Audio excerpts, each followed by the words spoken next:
Assalamualaikum dan salam Malaysia Madani, Dunia Jam 10 bersama saya, Awatif Eza.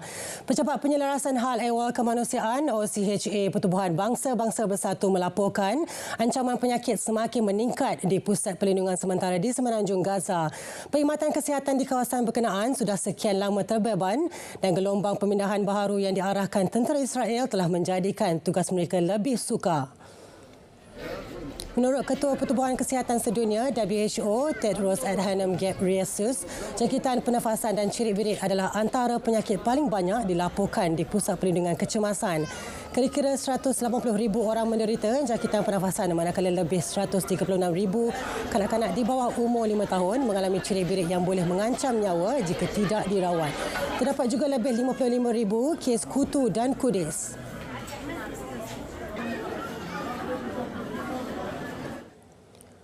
Rusia telah melancarkan serangan udara ke atas Ukraine pada Jumaat lalu, mengorbankan sekurang-kurangnya 30 nyawa dan mencederakan lebih 160 lagi.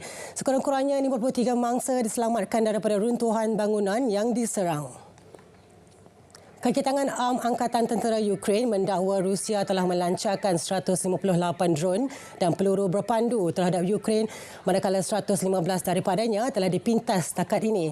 Infrastruktur kritikal Ukraine dan kemudahan perindustrian serta kententeraan diserang semasa serangan udara itu. Di Kiev pula, 9 orang disahkan terbunuh dan 28 lagi cedera. Kebanyakan mangsa terkorban apabila sebuah gudang di daerah Shevchen, Kiev K terbakar selepas terkena serpihan peluru berpandu yang dipintas. Sekurang-kurangnya 12 nyawa terkorban akibat banjir besar yang melanda selatan Thailand, manakala lebih 18,000 keluarga di wilayah Patani, Narathiwat dan Yala masih terjejas. Kementerian Kesihatan Awam melaporkan bahawa 8 orang maut di Narathiwat, 3 di Yala dan 1 di Patani. Ketua Pengarah Jabatan Pencegahan dan Pengurangan Bencana di DPM, Chai Wat Juntirapong, dalam satu kenyataan berkata, sehingga 6 pagi waktu tempatan hari ini sebanyak 18,783 keluarga di 34 daerah di Patani, Narathiwat dan Yala masih terjejas. Beliau berkata daripada jumlah penduduk yang terjejas itu, di Patani membangkitkan seramai 9,632 keluarga, di Narathiwat 9,029 keluarga dan Yala 122 keluarga.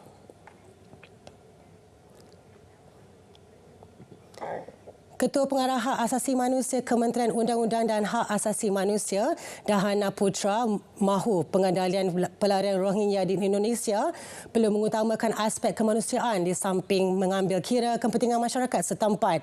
Ia bagi mengelak timbulnya isu berbangkit dalam masyarakat tempatan, khususnya di Aceh.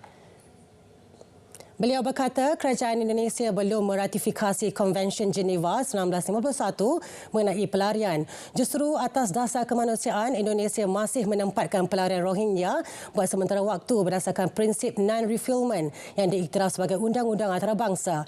Prinsip non-refoulement melarang negara daripada menghantar pulang atau mengusir pelarian ke negara asal atau negara lain yang berpotensi menganiaya atau menyeksa mereka. Suruhanjaya Pilihan Raya Pakistan menolak pencalonan bekas Perdana Menteri Imran Khan untuk bertanding di 2 kawasan pada Pilihan Raya Kebangsaan 2024. Bekas bintang kriket berusia 71 tahun itu terbabit dalam konflik politik dan undang-undang sejak digulingkan pada April 2022. Beliau dijatuhi hukuman penjara 3 tahun pada Ogos lalu kerana menjual secara tidak sah hadiah milik kerajaan ketika memegang jawatan Perdana Menteri dari 2018 hingga 2022. Han hilang kelayakan bertanding dalam pilihan raya kebangsaan yang dijadualkan pada 8 Februari depan kerana sabitan.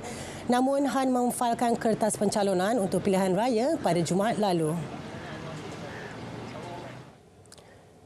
Ribuan penumpang terkandas menjelang malam Tahun Baharu apabila 14 perkhidmatan kereta api Eurostar dibatalkan akibat banjir di terowong selatan England. Terowong berhampiran stesen Ebbsfleet International di Kent ditenggelami air ketika pejabat kaji cuaca mengeluarkan amaran hujan, salji dan ais merentasi sebahagian besar negara itu.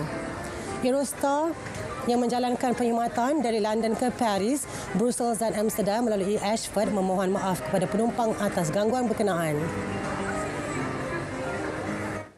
Berita dunia berakhir di sini. Dari sungai ke segara, Palestin pasti merdeka. Malaysia Madani, tekad perpaduan penuhi harapan.